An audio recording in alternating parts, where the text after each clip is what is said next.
Hello बच्चों, व्यतिकरण के गणितीय विश्लेषण के नेक्स्ट वीडियो में हम पढ़ेंगे स्थिति नंबर सेकंड, जो कि विनाशी व्यतिकरण के लिए है। और विनाशी व्यतिकरण की जो शर्त होती है कि कलांतर का मान जो होता है वो 2n+1 पाई होता है। अब ये 2n+1 का क्या मतलब है? अगर n का मान अगर अपने यहाँ पे 0 रखा तो पाई आएगा, n का मान 1 रखा तो 3 आएगा, n का मान 2 रखा तो 5 आएगा। मतलब पाई का विषम गुणज होना चाहिए, कलांतर का मान पाई का विषम गुणज होना चाहिए, तब जाकर ही विनाश होगा तरंगों का। क्योंकि एक तरंग अगर ऊपर चल रही है और दूसरी तरंग जो है जस्ट पाई का अंतर लेकर अगर आगे बढ़ेगी तो एक दूसरे को नष्ट करते हुए चलेगी, तो विनाशी व्यतिकरण होता है। और विनाशी व्यतिकरण में कोस फाई जो होता है, क्योंकि पाई का विषम गुणज और पाई के विषम गुणज पर -1 होगा, क्योंकि पाई 3 पाई 5 पाई इन सब पर कोस का मान -1 आएगा।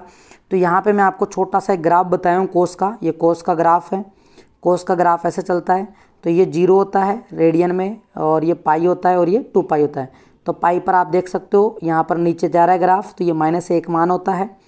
ऐसे ही आगे जाके 3 पाई आएगा, वहाँ पर भी -1 आएगा, 5 पाई आएगा, वहाँ पर भी -1 आएगा। तो कोस फाई विषम गुणज के लिए -1 होता है, साइन फाई 0 होता है। ये साइन का ग्राफ है, साइन के ग्राफ में पाई का मान 0 होता है। आगे जो है 3 पाई आएगा, वहाँ पर भी मान क्या होगा 0, और आगे 5 आएगा, वहाँ पर भी मान क्या होगा 0।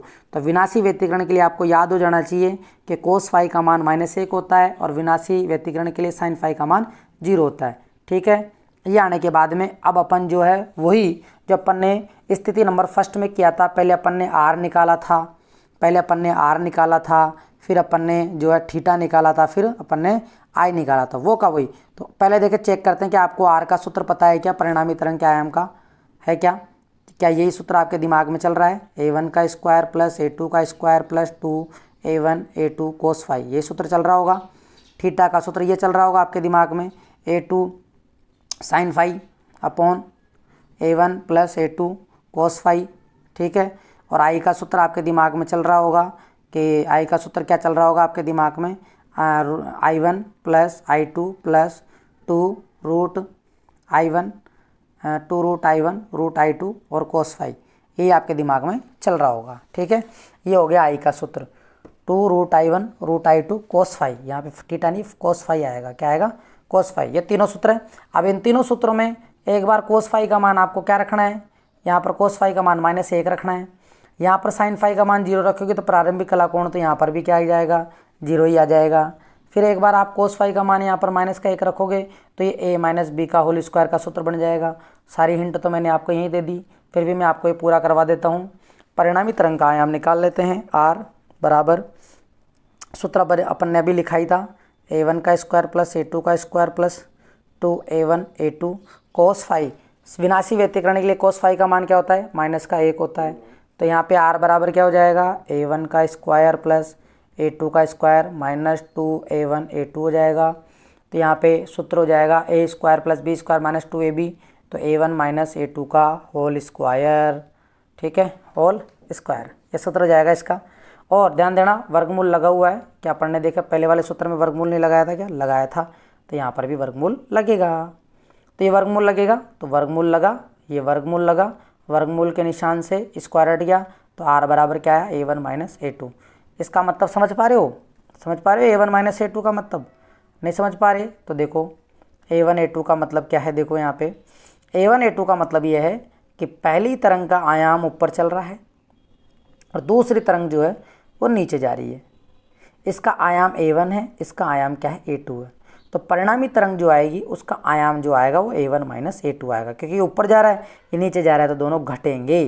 तो ये आ गया परिणामी तरंग का आयाम। अब कला कोण निकाल लेते हैं, थीटा निकाल लेते हैं। तो थीटा में आपको पता है साइन फाई का मान जब 0 है तो थीटा का मान क्या होगा 0, ये अपन ने दूसरे केस में सीख लिया था।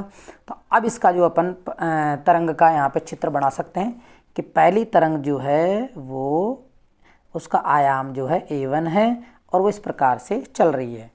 दूसरी तरंग प्रारंभिक कला कोण जो है, प्रारंभिक कला कोण तो अपन ने यहाँ पे ले लिया 0 से, तो ये तो प्रारंभिक कला कोण क्या हो गया 0। तो परिणामी तरंग जो आएगी उसका आयाम ये a1 है और ये a2 है, तो a1 में से a2 उठाएंगे तो मान जो आएगा a1 से कम ही आएगा। ठीक है, तो परिणामी तरंग जो हमारी बनेगी वो बनेगी यहाँ पे, ये परिणामी तरंग होगी जिसका आयाम a1 माइनस a2 होगा। ये पहली है a1 वाली, ये नीचे चली गई, घटेगा मान, परिणामी तरंग ये आएगी हमारे पास। ठीक है, तो ये परिणामी तरंग आ गई। अब बचता क्या है, तीव्रता निकालना, आई निकालना। तो आई निकालने का भी सूत्र हमें पता है, क्या है सूत्र, यहाँ पे अपन वही सूत्र लिखेंगे, I1 plus I2 plus 2 root I1 root I2 cos phi. cos phi का मान आपको पता है, विनाशी व्यतिकरण के लिए cos फाई का मान हम जानते हैं, माइनस का 1 होगा। तो I बराबर I1 plus I2 plus 2 root I1 और रूट I2 cos फाई की जगह माइनस का 1। तो माइनस से किससे गुणा होगा, तो I बराबर हो जाएगा I1 plus I2 plus 2 minus यहाँ क्या हो जाएगा, माइनस हो जाएगा।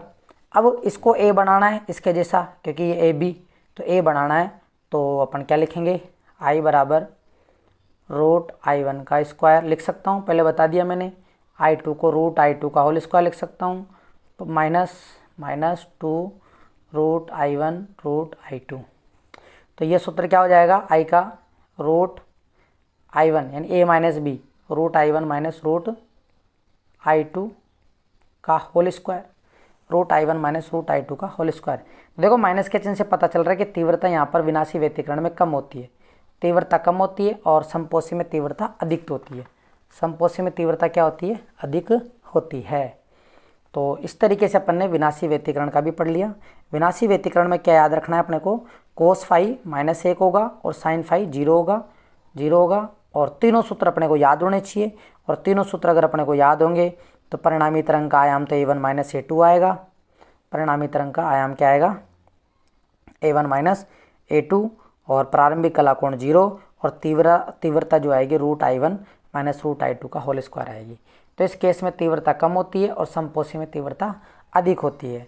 तो अपन ने स्थिति सेकंड भी अपन ने पढ़ ली है। अब नेक्स्ट वीडियो में हम लोग सीखने वाले हैं, अगर आयाम बराबर a1 बराबर a2 होगा तो r, थीटा और I क्या होंगे, ये अपन नेक्स्ट वीडियो में समझेंगे। तो मिलते हैं नेक्स्ट वीडियो में, तब तक के लिए थैंक यू।